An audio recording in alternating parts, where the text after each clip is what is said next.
Welcome to Mouni media. நம்ம சேனலுடைய biography எல்லாம் கண்டிப்பாக எல்லாருமே பார்த்துருப்பீங்க.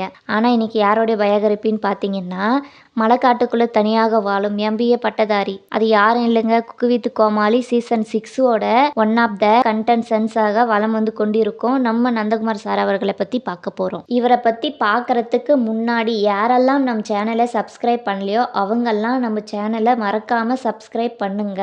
அதுக்கு பக்கம் இருக்கிற பெல் ஐக்கானையும் ப்ரெஸ் பண்ணுங்க.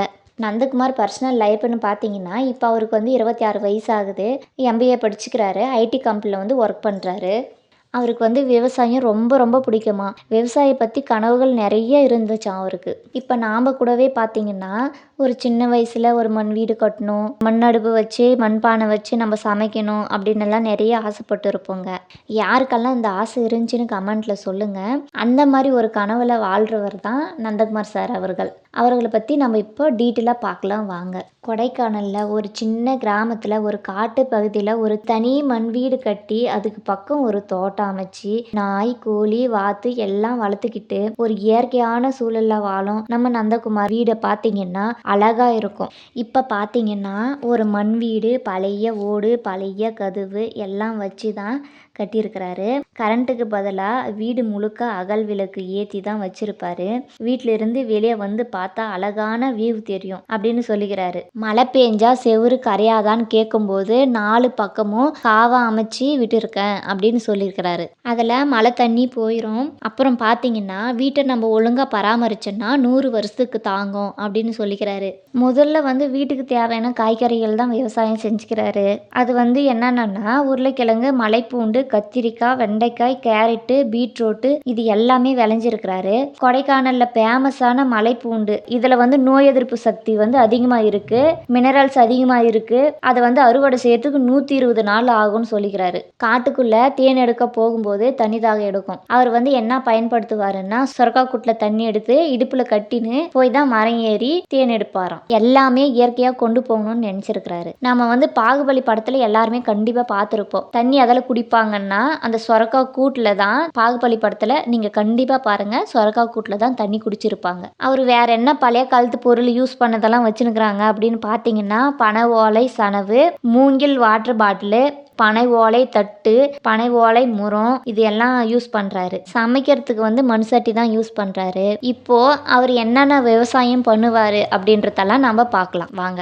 ஆக்சுவலாக அவக்காடோ பழம் வந்து அறுவடை செய்வார். இந்த பழத்தில் நிறைய மருத்துவ குணம் இருக்குது. அவக்காடோ வந்து எப்படி பறிப்பாங்கன்னு பார்த்தீங்கன்னா ஒரு உயரமான மரத்துலேருந்து தான் பழம் எடுப்பாங்க. இந்த பழத்தை வந்து கோல்டு கிளைமேட்டில் தான் அதிகமாக அறுவடை செய்வாராம். தமிழ்நாட்டில் ஊட்டிக்கு அப்புறம் கொடைக்கானலில் தான் அதிகமாக விளையும்னு சொல்லிக்கிறாரு. அவக்காடோ பறிக்கணும்னா 10 கிலோமீட்டர் காட்டுக்குள்ள நடப்பாங்களாம். அவக்காடோ பறிக்கிறதுக்கு நந்தகுமாரும் அவர் நண்பரும் சேர்ந்து தான் ஒரு சாக்கு பையை எடுத்துன்னு மரத்துல ஏறி அவக்காடோ அறுத்து சாக்கு பையில போட்டு கீழே வந்து அதை இறக்கி விடுவாங்களாம். கீழே இருக்கிறவங்க வந்து பையில இருக்கிற அவக்காடோவை எடுத்து பாக்ஸ்குள்ள அடுக்கி எடுத்துன்னு போவாங்களாம். அவக்காடோ வந்து ஒரு சீசன்ல தான் கிடைக்கும் அப்படின்னு வந்து நந்தகுமார் சொல்றாரு. அவக்காடோ பழத்தை பேக் பண்ணி கன்சூமருக்கு அனுப்புவாங்களாம். அவக்காடோ வந்து நாங்க எப்படி விளைவிக்கணும்னு கேட்கும்போது அவக்காடோ செடி வந்து ஒரு தடவை வச்சா போதும், அதுக்கு தண்ணி பாய்ச்ச தேவையில்ல, 5 வருஷத்துல நீங்க வந்து அறுவடை செய்யலாம்னு சொல்லிக்கிறாரு. இந்த அவக்காடோ விவசாயத்துல வந்து நிறைய லாபமும் இருக்குன்னு சொல்லியிருக்கிறாரு. இந்த சீசன் முடிஞ்சதுக்கு அப்புறம் பேரிக்காய் அறுவடை செய்வாராம், மலை வாழை அறுவடை செய்வாராம். இது இல்லாம வாட்டர் ஆப்பிள் இதெல்லாம் விவசாயம் செய்வாராம். விவசாயம் தான் என்னோட வாழ்க்கைன்னு சொல்றாரு. இது இல்லைன்னா எதுவுமே கிடையாது அப்படின்றாரு. நான் 26 வயசுல விவசாயம் செய்கிறேன், விவசாயம் இல்லைன்னா எதுவுமே இல்லைன்னு சொல்கிறாரு. இதில் கஷ்டம் இருக்கும், நன்மை இருக்கும், எல்லாமே இருக்கும் அப்படின்னு சொல்கிறாரு. அவர் படித்ததுன்னு பார்த்தீங்கன்னா MBA டூரிசம். MBA டூரிசம்னா MBA சுற்றுலாத்துறை அப்படின்னு சொல்கிறாரு. இவர் ஒர்க் பண்ண கம்பெனியில் ஃபார்மிங் இன்ட்ரல் இருக்கிற கம்பெனி நியூ ப்ராஜெக்ட் வந்து இவர்கிட்ட கொடுத்தாங்க. அந்த ப்ராஜெக்ட் எப்போன்னு பார்த்தீங்கன்னா கொரோனா டைமில் கொடுத்துருக்காங்க.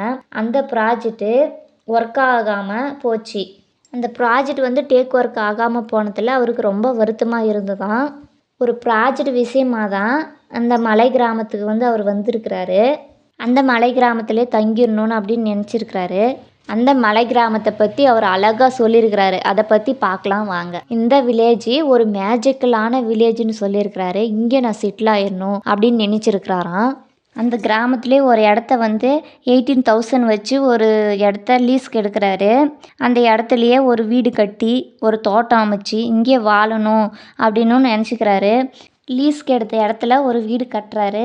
அந்த வீட்டு பக்கம் காட்டில் இருந்து நிறைய காட்டுப்பன்றி வருமா, விவசாயத்தெல்லாம் நாசம் பண்ணிட்டு போயிடுமா. அப்போ வந்து நிறைய நாய் வளர்த்தாராம். இரவு நேரத்தில் காட்டுப்பன்றி வந்து அதிகமாக வரும்போது நாய்கள் குறைக்கிறப்ப அதுங்கெல்லாம் ஓடிருமா. விவசாயத்தில் லாபமும் இருக்குது நஷ்டமும் இருக்குது. நாம் அதுக்கு தகுந்த மாதிரி பார்த்து விவசாயம் பண்ணிக்கணும். எந்த சீசனில் எது விளையும், எது நம்ம வந்து லாபம் எடுக்க முடியும் அப்படின்னு பார்த்து அதுக்கு தகுந்த மாதிரி விவசாயம் செய்வாராம். வீட்டுக்கு வெளியே ஒரு மரக்கட்டில் கயிற்று கட்டில் போட்டுன்னு படுத்துன்னு அழகாக அந்த இயற்கையை வந்து ரசிப்பாராம். இதுதான் மலை காட்டுக்குள்ளே தனியாக வாழும் நம்ம நந்தகுமார் சார் வந்து இயற்கை சூழலை பற்றி அழகாக சொல்லியிருக்கிறாரு. உங்களுக்கு இந்த இயற்கை பிடிச்சிருந்தா கமெண்ட்டில் சொல்லுங்கள். சப்ஸ்கிரைப் பண்ணுங்கள். தேங்க்யூ.